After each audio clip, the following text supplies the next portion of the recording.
G-Shock here, and today I'll be reviewing my custom toy Kopaka figure. This was made in the same way that my Tahu one was. So let's get to it. So Kopaka, like Tahu, is not as much sculpt as Tahu.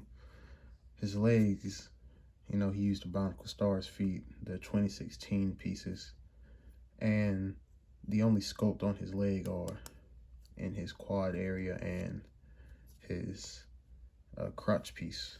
Everything else, like the body and the upper arms, like Tahu's, are sculpted.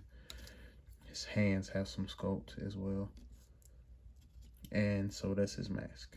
So it's not as much as you can see. Tahu has more sculpt. Where Kopaka uses the CCBS for legs, Tahu uses the old classic way and style for legs. So Tahu has more sculpt in the legs and in the feet, but where Kopaka does not. Articulation is also the same. It's the butterfly, the bicep, the elbows, the wrist, and the legs, which you'll expect out of a CCBS. And also he has a waist joint and obviously a neck joint. The old Kopaka in Generation 1, he was white and gray, but I wanted you to be able to look at this guy and tell, like, yeah, he controls ice. And I also drilled out a hole for his eyepieces and put a Baraki eyepiece and a Lego stud there. This Kopaka with his weapons in hand. Get y'all a closer look at the shield here.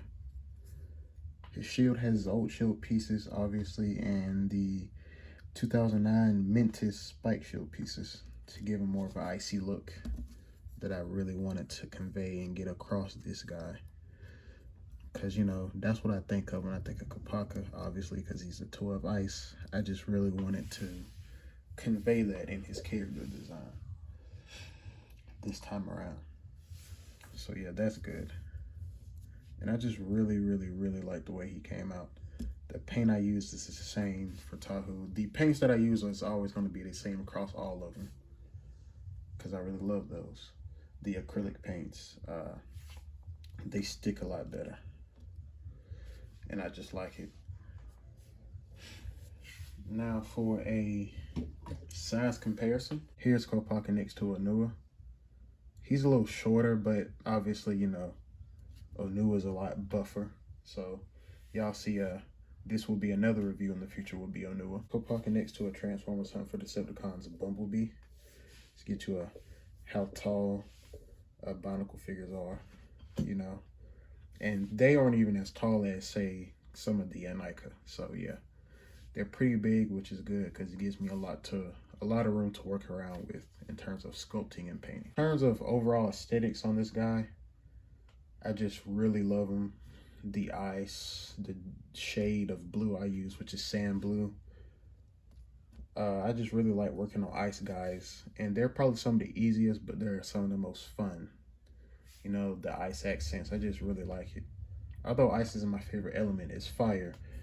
This guy was just a lot of fun to work on, To get y'all an even more closer look, I really tried to make it look like, the tribal aesthetic, give him the cloth, like Tahu has a cloth, but it's not like Tahu's. Where Tahu had a chain, he has like some rope around there. This has been a custom review of my Bionicle Kopaka figure. I hope y'all enjoyed. If y'all have any recommendations how I could make it better or make future customs better, please leave your 2 cents in the comments below. And yeah, leave me a like.